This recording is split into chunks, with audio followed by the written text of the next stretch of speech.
tonight. It was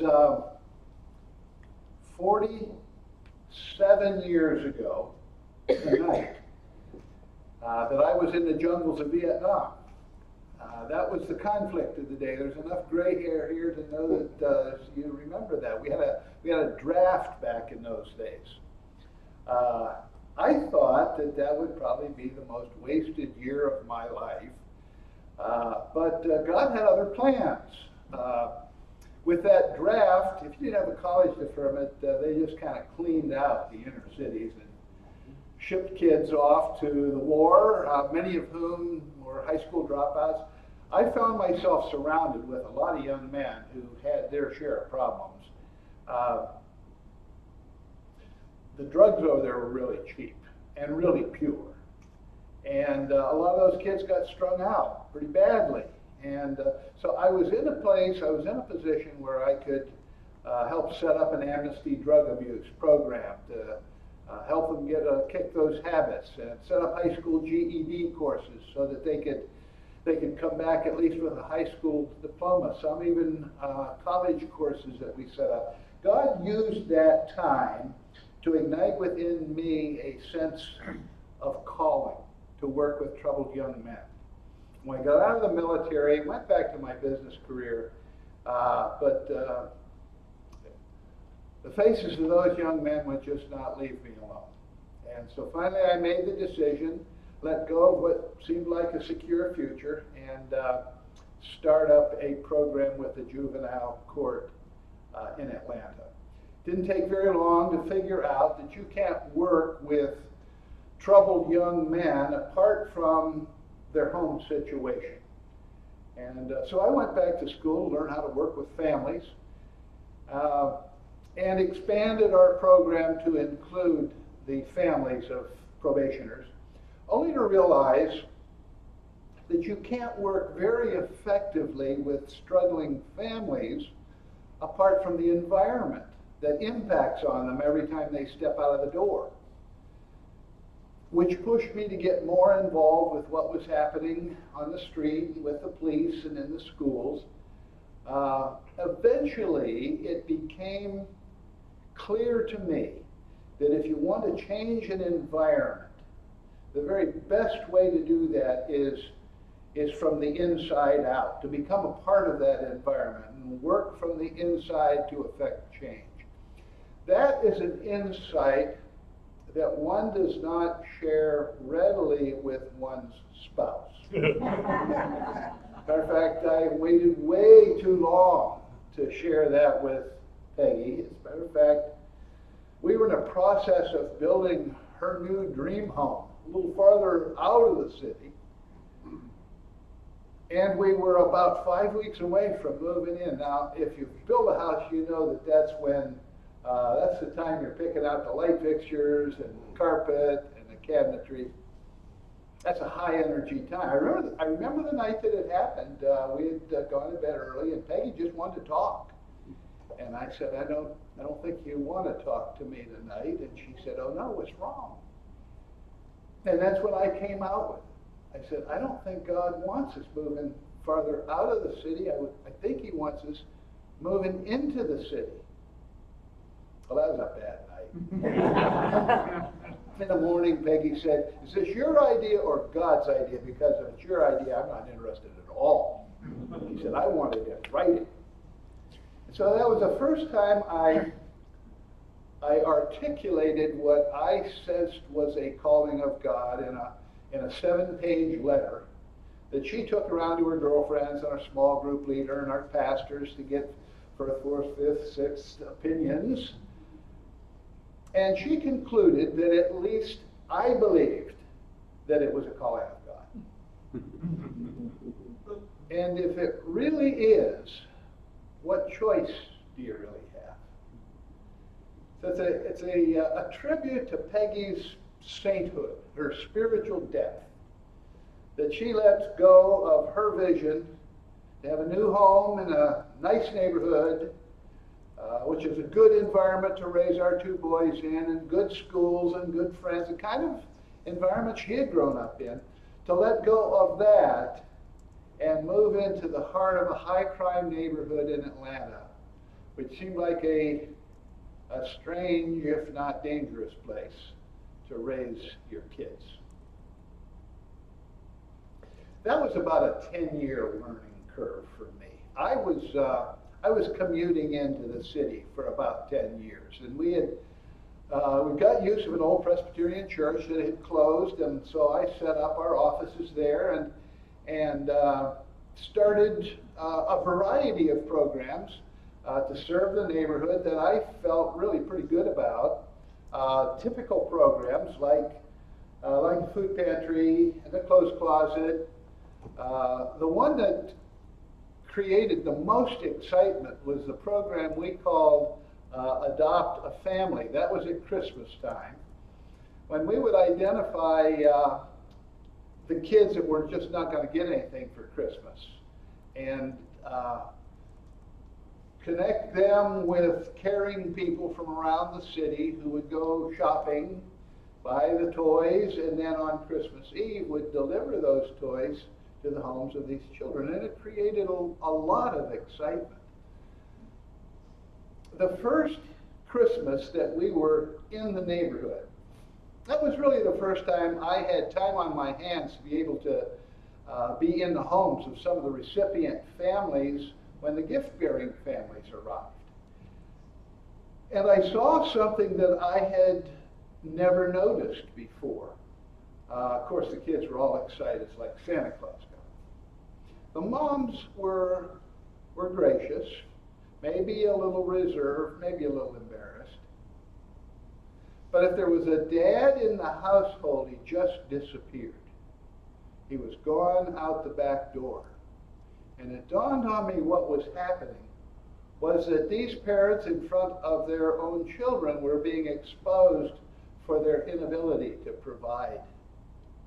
And the moms would endure that indignity for the sake of the kids. But it was just more than a father's sense of pride could handle. It was like his impotence was being exposed in front of his wife and kids in his own living room. It was killing him. I never saw that before. And I began to wonder, are there these kind of unexpected consequences happening in the other programs that we've started?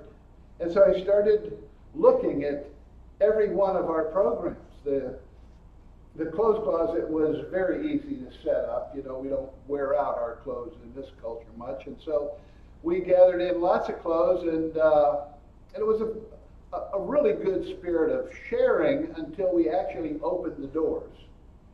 And then folks came charging in and grabbing up as many armfuls of clothes as they could carry out, and I'd find the clothes scattered around the community, no place to try them on, and realized this is not good stewardship. And so we hastily posted some rules: limit the number of garments per visit, limit the number of visits per month.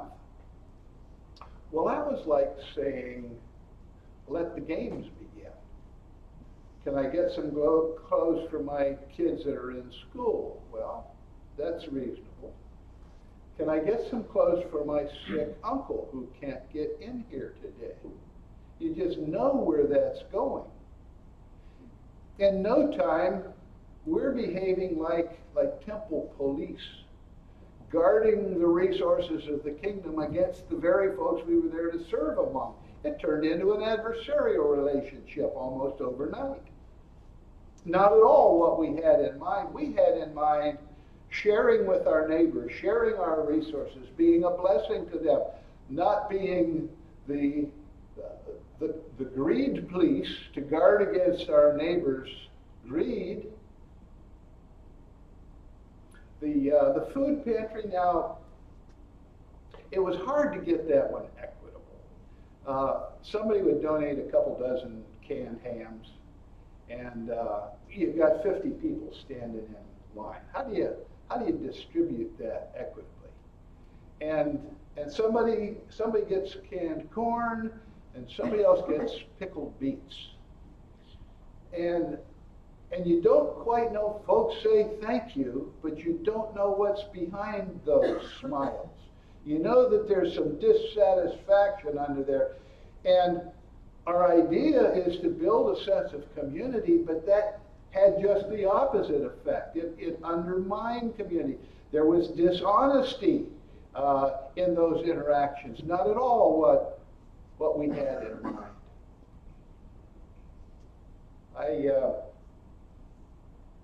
I started reading everything I could get my hands on urban ministry, and there really wasn't a lot written in those days.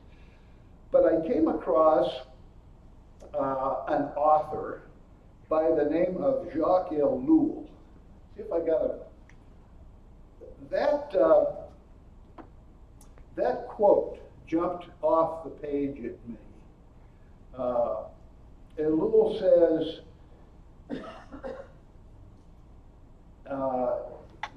lost my place. Almsgiving is the old word for charity, right? Almsgiving is mammon's perversion of giving.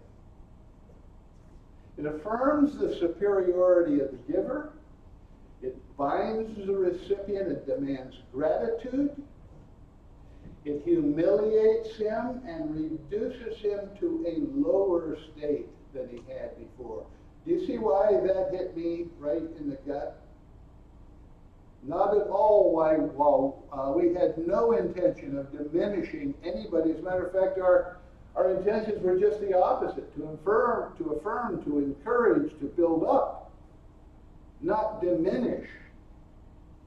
And it made me think, I wonder if this kind of thing is happening in all of our programs. I started looking closely at the impact that our giving was having, mostly one-way giving. Let's see what we got here. If I would give somebody something once, it almost always elicited gratitude. Thank you. Appreciate it. Thank you so much. A sense of appreciation. But I notice if I give somebody a second time, it creates a little bit of expectation. Oh, I wonder if he's going to start a program. I wonder if this is something he's going to continue doing. It's an expectation that was set up.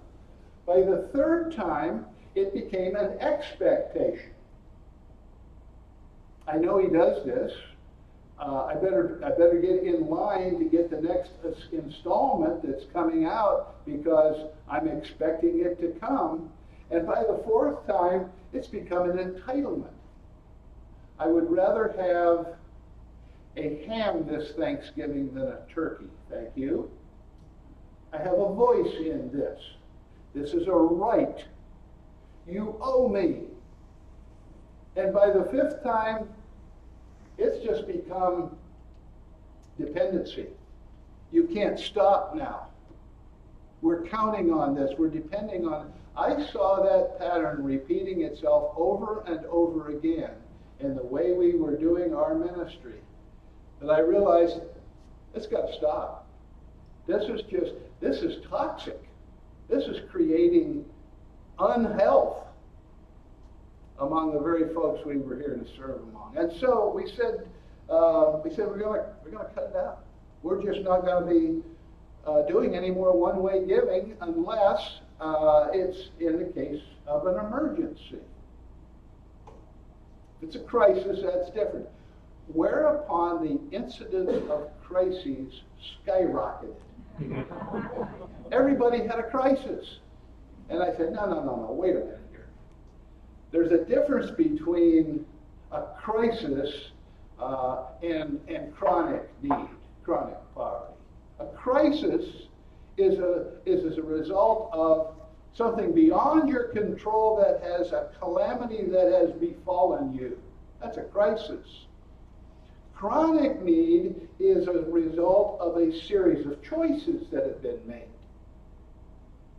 And so we tried to explain that. A crisis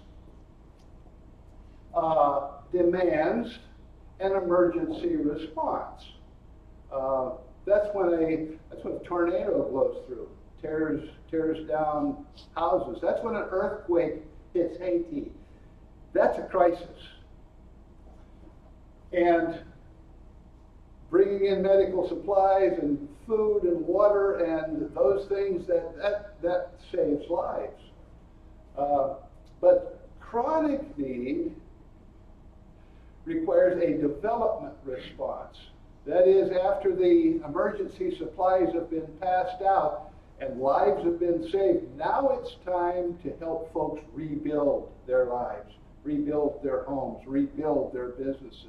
So it's a switch from emergency assistance to development. If you address a crisis need with a crisis intervention, lives are saved. It's absolutely the right thing to do. On the other hand, if you address a chronic need with a crisis situation, crisis response, people are harmed. Let me give you an example of what I witnessed last year. Do you remember when Katrina hit New Orleans? It's been about 10 or 12 years ago now. That was a crisis. That was a true emergency. And as a nation, we responded it wasn't very organized, but I know it was the right response, and lives were saved as a result of it. It was in New Orleans last year. You know what's going on in New Orleans now, nearly 12 years later? There are convoys of caring people who are going into New Orleans neighborhoods loaded down with emergency supplies to minister to, get this, the victims of Katrina. Created a whole victim class of people who are dependent, their very lives dependent on the ongoing outpouring of compassionate emergency assistance. We virtually destroyed a culture of people. It's what happens when we continue in an emergency kind of mode, when folks clearly have moved into chronic need. So what about hunger in our land? Is hunger emergency or crisis? What do you think? Let me make it easier. Starvation. Is starvation crisis or chronic? Crisis. Yeah, that's clearly a crisis. That demands an emergency response. For 46 years now, I have been serving and living most of that time in a poverty community, inner city Atlanta. And I have yet to see the first starving person. Not one. I've seen families miss meals. I've seen moms feed their kids peanut butter sandwiches the last 4 days of the month. So I've seen food insecurity. I've seen a lot of bad nutrition. I've seen homeless guys dumpster dive. I've seen that, but starvation, no, not in this culture.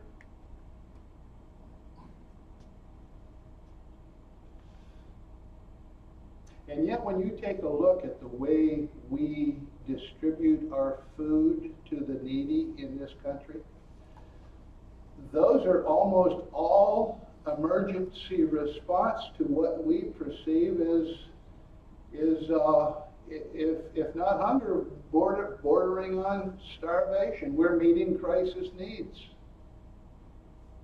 Those are emergency responses to what is clearly chronic poverty need. And it's hurtful. So what did we do? Well, we said we've got to change our way of serving in our community. Instead of seeing our neighbors as people in need We've got to start seeing them as people with resources, with capacities, with abilities. And that no one in our neighborhood is so poor that they have nothing to contribute. Everyone has something to contribute. Now, it may be that some populations, it may be harder to find what those talents are. We've got a lot of seniors, homebound, elderly neighbors in our community that the Meals on Wheels recipients. What do they have to contribute? Well, they're the ones that are always looking out through the Venetian blinds, their front windows, watching everything that's going on in the street out there, and they're talking to each other up and down the street. There's your crime watch. Those are very valuable people. If organized and mobilized and affirmed, they have something to contribute. What about those darn kids that spray paint graffiti all over everything, just mess everything up? What do they have to contribute? Have you noticed that some of that graffiti is kind of artful? You notice that? Right down through the middle of our neighborhood, 2 blocks long, is a 8-foot high corrugated metal fence that is dead ugly. It's got graffiti all over it. And so we met with a couple of these taggers. They call them taggers. They spray their tags. We met with a couple taggers and we said, hey, do you guys think you could paint something on this fence that would make folks feel good about the community? We'll buy all the spray cans that you need. Would you be willing to do that and maybe get some of your other friends to help with that? And they said, yeah. They said they would do that. And so they started painting. Painting over the graffiti and letting the creativity emerge through spray cans. And there's one section of that wall that taggers have painted. There's a group of them that said we need to encourage our kids to go on to college, at least graduate from high school. So they have a little educational encouragement on that fence. There's one section of that fence, one of our families wanted their picture taken in front of them. That's some beautiful artwork. So the kid that did that, we went to him and said, would you be willing, could we commission you to do some art on the side of our building, our ministry center? We'll pay you for it, provide you with spray cans. Would you be willing to do that? He said, yeah, he'd be honored to do that. And so on the side of our building, that's what you see when you come driving into the community. That's a masterpiece. That's been 4 years ago. There's not a mark of graffiti anywhere on that wall or on our building. There's a sense of dignity and pride. Everyone has something of value to contribute. I think it becomes the responsibility of those of us who are the stewards of resources to identify what those talents and abilities are and to set up systems of exchange so that folks can use their talents, be affirmed in their talents, make a contribution to the community that has been neglected for too long. Everybody has something of value. And then we adopted what has become for us our golden rule of service, and this is it.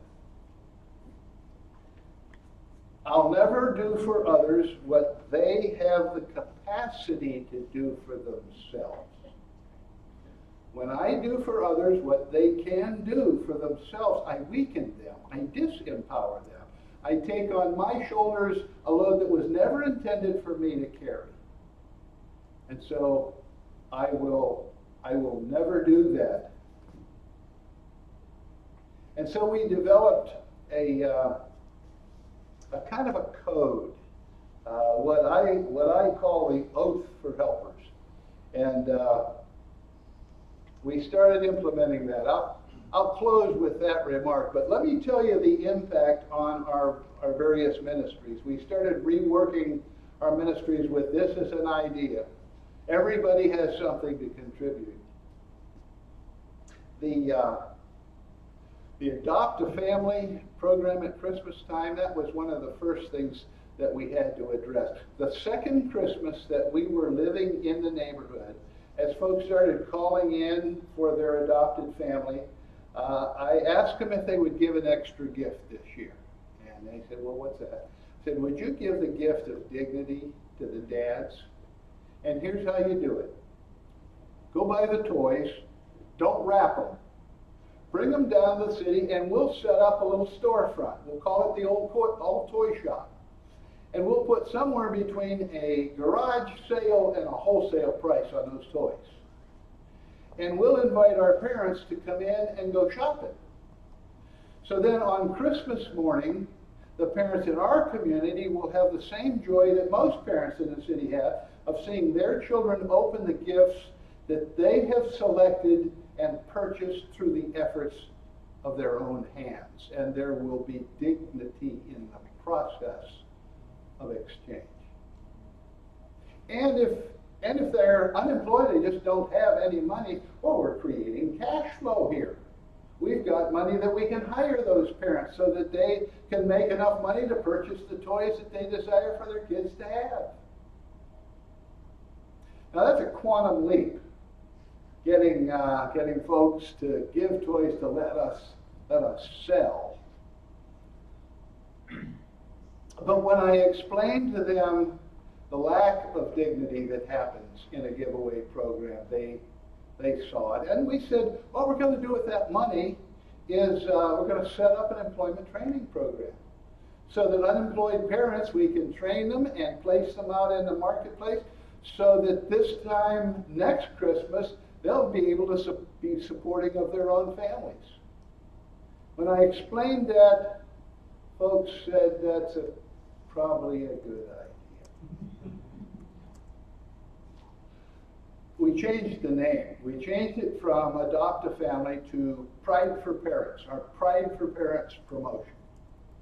And we found out a couple of very interesting things that first Christmas that we did this exchange. For one thing, we discovered a universal truth. Universal. That's for all people of all times in every culture. It's this. Everyone loves to find a bargain. Universal. So Peggy was out doing Christmas shopping this last Christmas, a grueling day of Christmas shopping. And she came home and lugged all her bags in and spread her treasures out around the living room for me to admire. And she said, and you know what? She said, I saved more than I spent. Now, I'm not an economist. Somebody that understands the high finances has got to explain that part of it. But I do know that she was excited about finding bargains. We found that that was true among our parents, excited about finding bargains. So, where do we get the idea that it's a blessing to the poor to deprive them from the joy of working to earn, to purchase the toys that they knew would delight their kids? The other thing that we found out was that our parents would much rather work to earn, to purchase the toys that they knew their kids would delight their kids, than they would stand in the free toy lines with their proof of poverty and accept the toys that somebody else had purchased for their children. We found that out.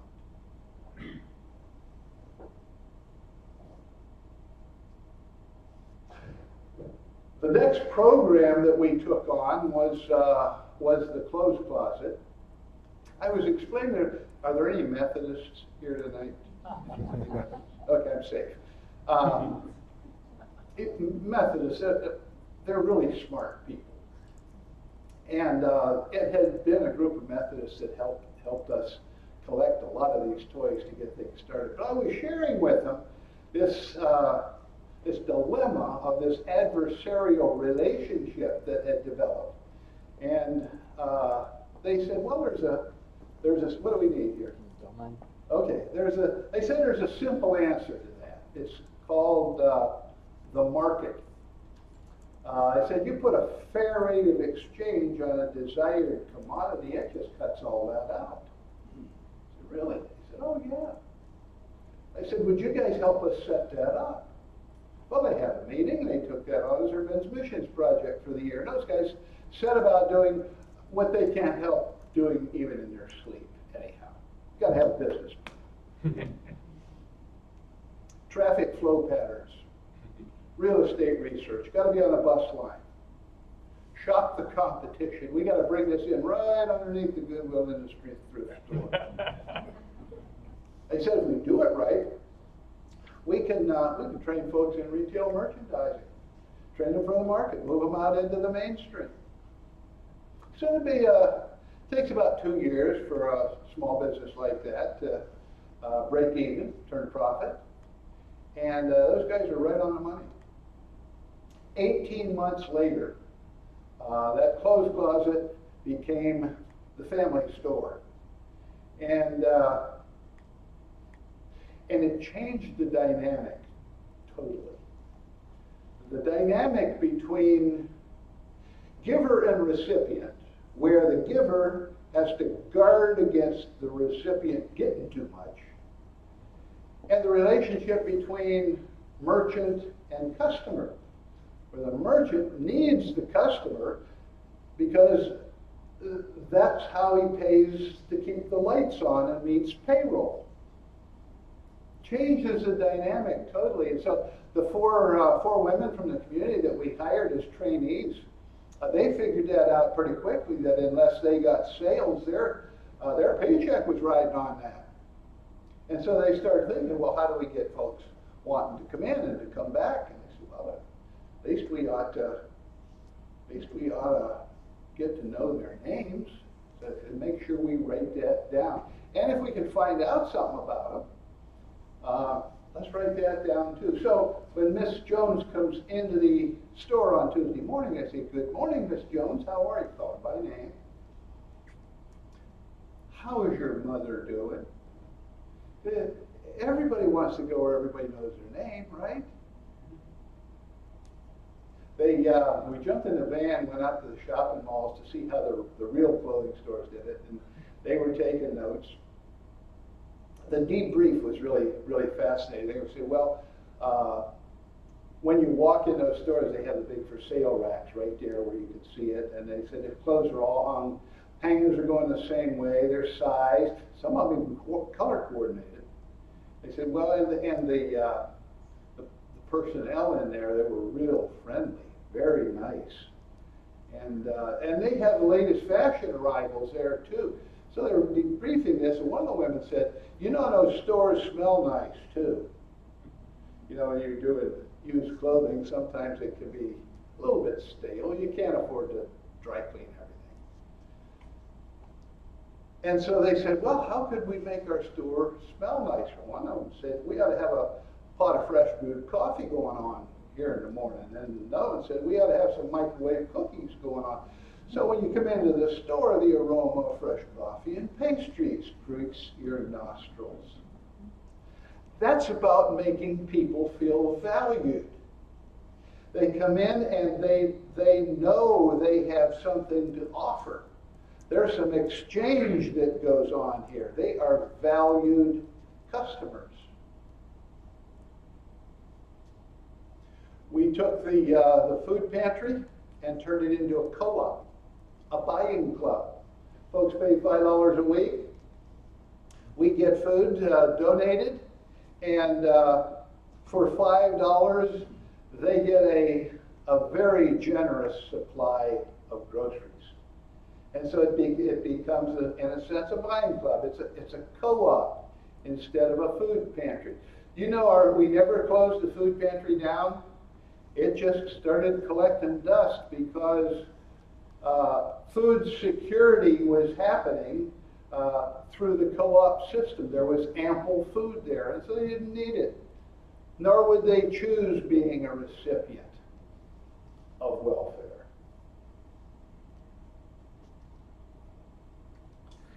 I mentioned to you this oath that we have. There was a physician before the time of Christ by the name of Hippocrates.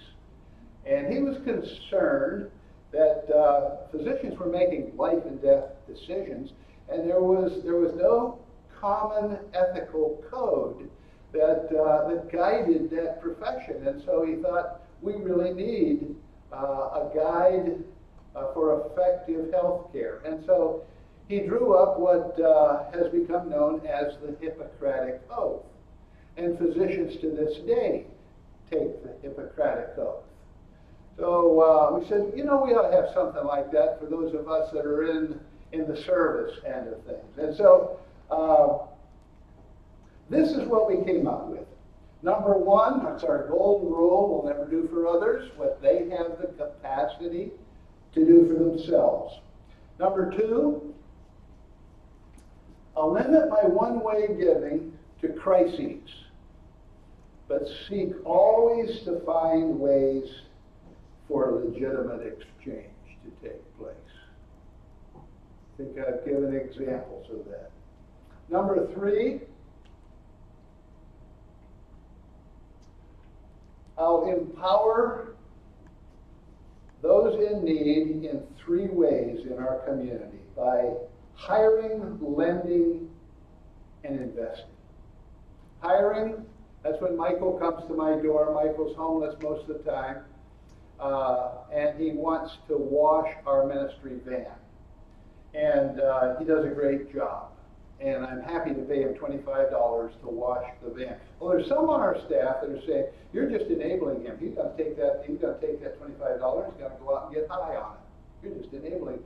No, that's not enabling. That's compensating for a job well done.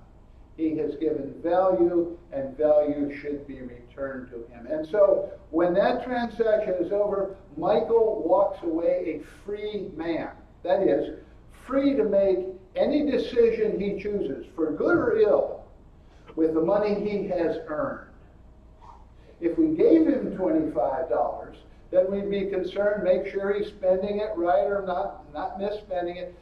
Not when somebody's earning that money. There is honor and legitimacy in hiring the poor. Lending. Lending brings a little more accountability to it. Lending is when Janice comes to my door and asks me for $20. I give it to her, and I don't even ask why she needs it. Because I know that on Saturday, she said she'd bring that $20 back, and on Saturday she'll be here. There's that kind of honor in that relationship. But if Ethel comes and asks for $20, I say, let's talk about the last little loan I gave you that you haven't paid back yet. Let's get that straightened out before we talk about any more money. There's accountability in lending. That's the micro lending that we know about. That's an honorable way to engage with those in need. And among the poor, there are always cash flow issues. And lending is one of those very good ways of assisting without creating dependency. And then investing, that's when Danny is a good house painter. He's been with a company for a number of years. He does good work. And he wants to set up his own painting business, but he doesn't have capital for that. Actually, it doesn't take very much capital to do it, but for him it's a lot. And so he asked if I will be an investor to help him get that business going. Well, I'm interested in doing that, but I've also got some other friends. And so together, we put a pool of money together so that he can buy the startup equipment. Now, because we're investors, we have a vested interest in the success of that business. And so I'm going to go through my Rolodex and identify those potential customers that would benefit from his service. I'm going to open up my contacts to him because I want him to succeed. I have skin in the game. That's investing. That may be the highest form of charity. To make money with the poor. Not to make money on the poor, not to make money for the poor, but to make money with the poor. May be the highest form of charity. There's some ancient Hebrew wisdom that says the highest form of charity is to provide a man a job he doesn't know that you provided. Highest form of charity.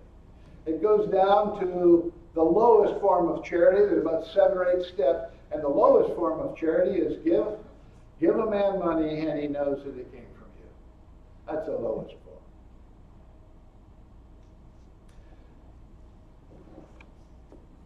Number 4, I'll put the interests of the poor ahead of my own self-interest or that of my organization or church, even when it means setting aside my own agenda.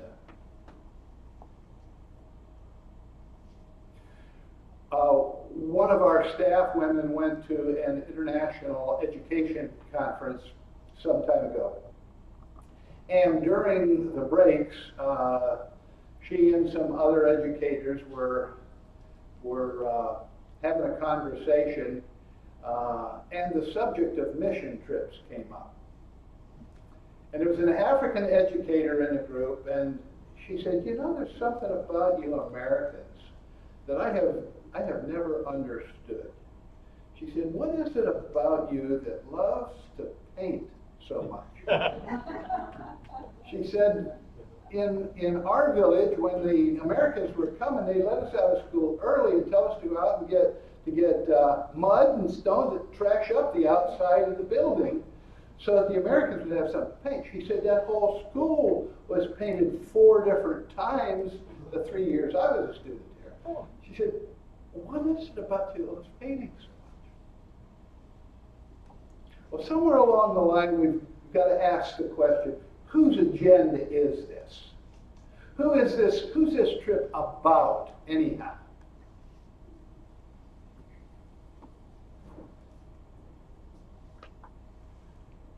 Number 5, I'll listen carefully to the spoken as well as unspoken, hidden needs of those I would serve.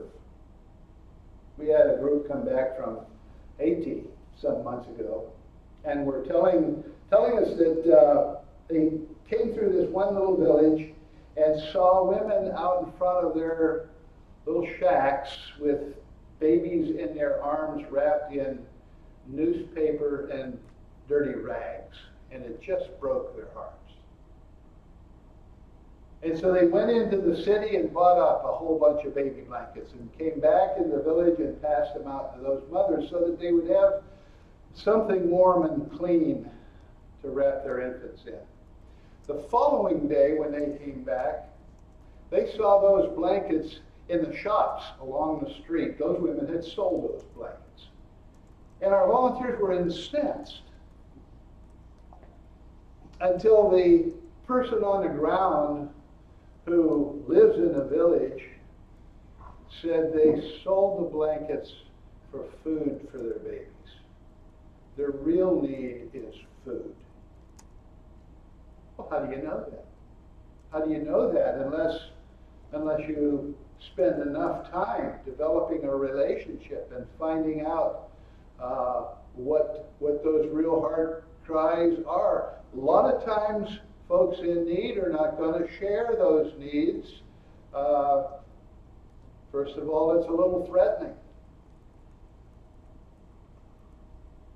There's a guy across the street from me, Virgil, who was sitting on my front porch one Saturday morning when a 14-passenger church van came down the street real slow in front of our house. There was a bunch of kids in there. They were waving. They were there to do a service project.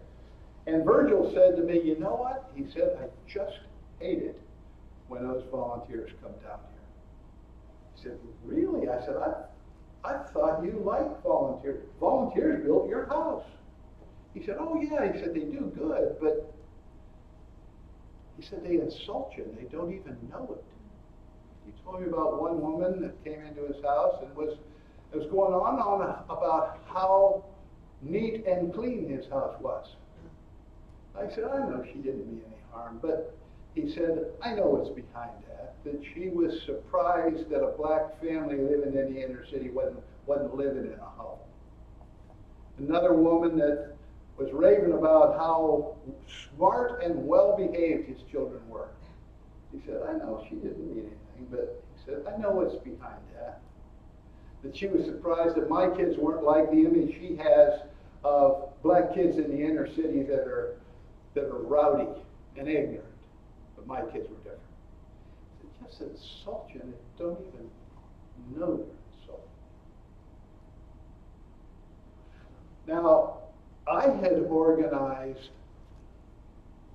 scores, done maybe hundreds of service projects on the weekend. Part of what we do, need everywhere. But this is the first time I'm getting feedback from one of the recipients that says there's a darker side to this. And when that became clear, I said, Virgil, should we just cut this stuff out? Is it just too difficult for neighbors to receive? He said, no, they do good. But he said, I'll tell you what would be better. It'd be a whole lot better if we identified what projects we needed help with here in the community. I wrote that one down. Neighborhood initiated. He said, I'll tell you another thing. He said, if we were managing those projects and we planned them and we supervised it, he said, that'd be a whole lot better than outsiders coming in telling us what to do. I wrote that one down. Community led. He said, I'll tell you another thing. He said, those church folk, they treat us like we're pagans, like we don't know anything about faith. He said, I think they're the ones that don't know anything about faith. He said, I don't think any of them have been in a situation where they didn't have any money and they were run out of food and they didn't have anybody to call on and they had only God to cry out to and see God do miracles. He said, I don't think they know a thing about that kind of faith. He said, it'd be a whole lot better if we had the opportunity to sit down with them and share with them how God is at work in our community. I wrote that one down. Mutual evangelism. Do you know how long it was that Virgil and I were neighbors before he had the courage to confront me about the way I was doing the planning of these service projects? You know how long it was? 5 years. Of relating, of being neighbors, of raising our kids together, of Virgil having enough personal strength, ego strength, to say it needs to be confronted, and to confront the guy that is responsible for much of that. 5 years. And then the last one is the same as the last tenet of the Hippocratic Oath. Number 6, above all, to the best of my ability, I will do no harm. Amen? Amen. Let's see if you have any kind of comments, questions, or reactions.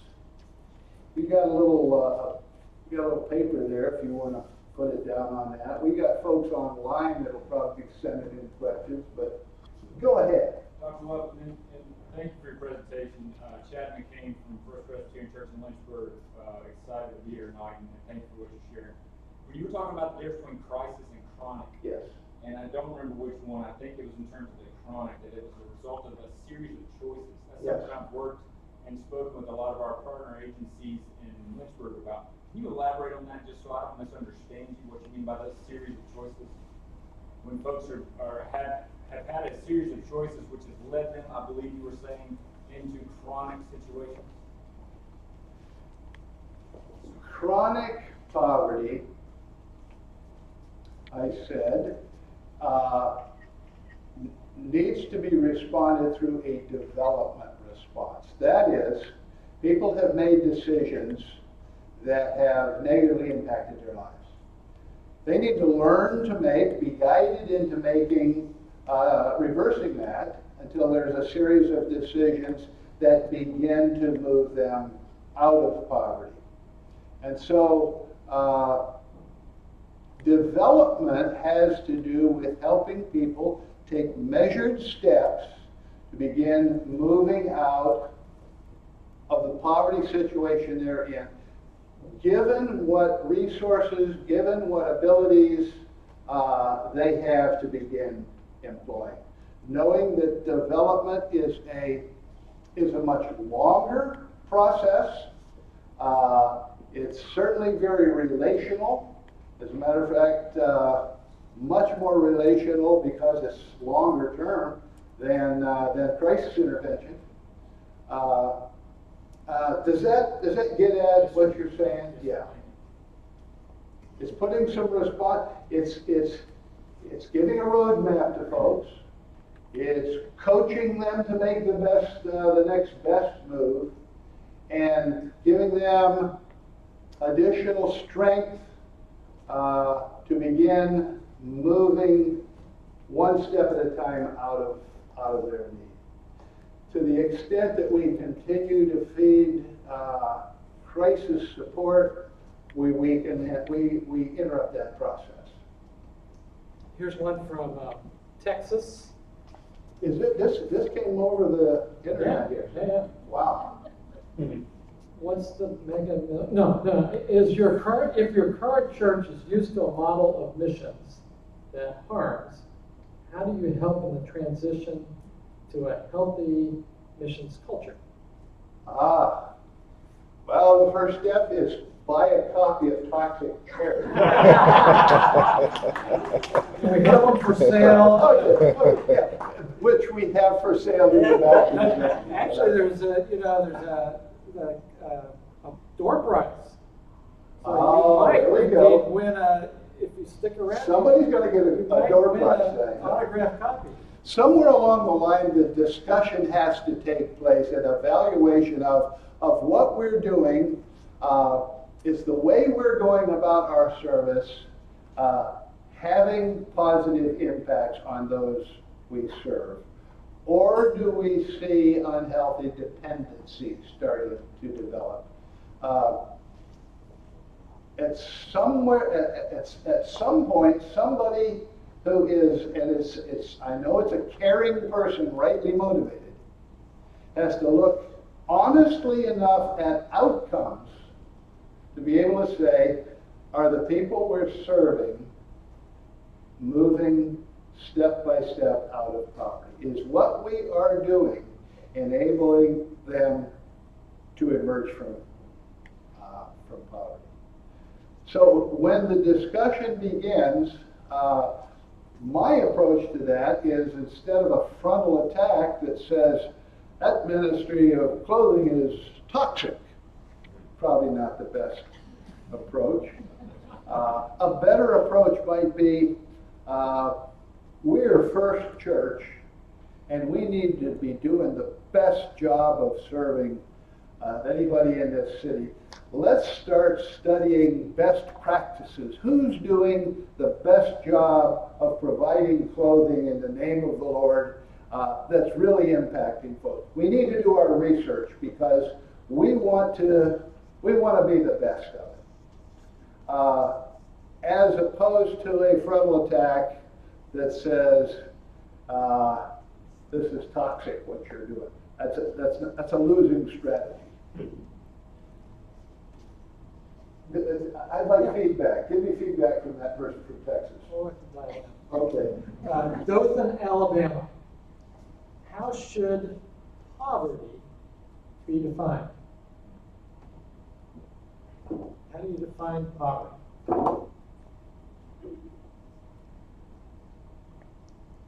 Well, obviously there is the shortage of material things, material poverty, people that just don't have much, and there's spiritual poverty. And that's not limited to any socioeconomic group. And so when you have both material poverty and spiritual poverty, you have a depth of poverty. We could probably spend a lot of time with definitions, but it has to do with scarcity.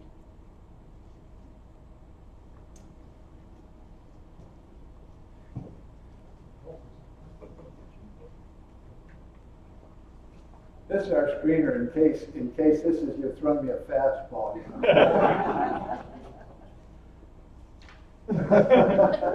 What can churches do to avoid unintended harms that result from ignorance?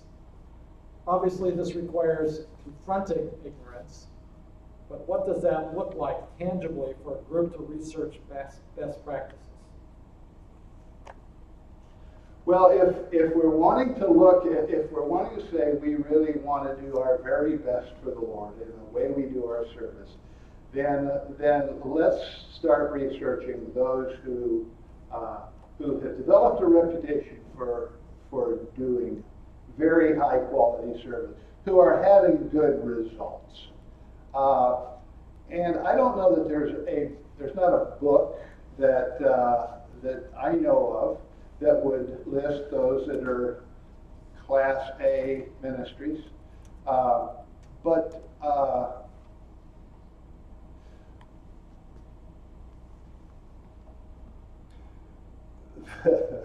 we get a lot of folks. We get a lot of folks that call and say, can we come and see what you're doing? Those are folks that are on a committee studying best practices. And they want to see, would you open your books to us? Would you tell us what your criteria, your success criteria are? And we know other ministries. So we could say, here's who you need to check out. There's a great ministry in Holland, Michigan that you need to go and visit. And there's an association called Christian Community Development Association. Got to go to that conference and get to some of those workshops. And so smart people can do research and figure out who's doing stellar work. This need has pushed us to start a kind of a course. Actually, 3 times a year we do what's called an open house, and that's when folks that want to come in and see how we're doing it. They'll come in and they do an immersion in our work for 2 days, and we do that 3 times a year, just because there are folks like you're describing who are in churches around the country and other nonprofits who have a desire to do it better, to detoxify their mission. And so I think there is a hunger out there. I think it's you might even call it a movement that's beginning. But I'm very encouraged with the level of awareness that seems to be increasing as it relates to doing healthy development work. I should say one thing about the way we feed we do our food pantries, and lots and lots of churches are into giving away food. Less than 20% of the folks that receive food less than 20% are in an emergency or a crisis situation. 80% plus are in chronic need and need a plan and a coach and a caseworker and a friend to walk with them out of the hole that they've gotten into. And the free food only deepens that hole. That only deepens dependency. Last question. Loveland, Colorado. So we're covering the Texas, Wow. Alabama, Colorado. Loveland. Is there ever a healthy way for youth global missions to not harm? If so, how can that work? Oh, yeah. Oh, there's wonderful ways that the youth can go on missions trips and really. Just not paint buildings. Huh? Just not paint buildings. I don't know. Yeah, they probably don't need to paint buildings. I think one of the best ways is to go and have a soccer tournament with local folk, and have the local kids kick our tails. the level playing field, play together. We don't need the work projects.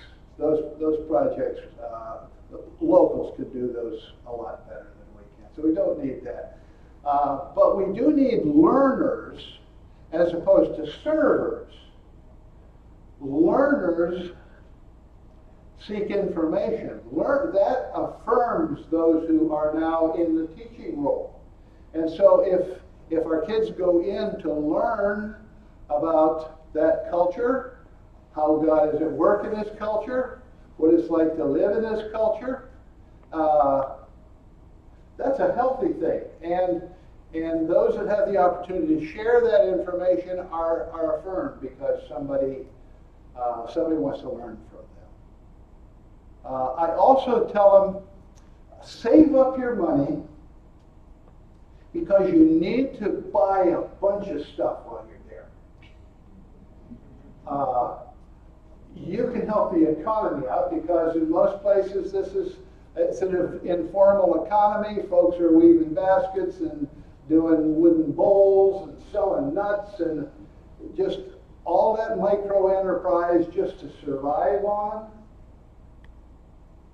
They need customers, not servers. And so save that money, go in and buy those products because that's a blessing and that's how folks survive.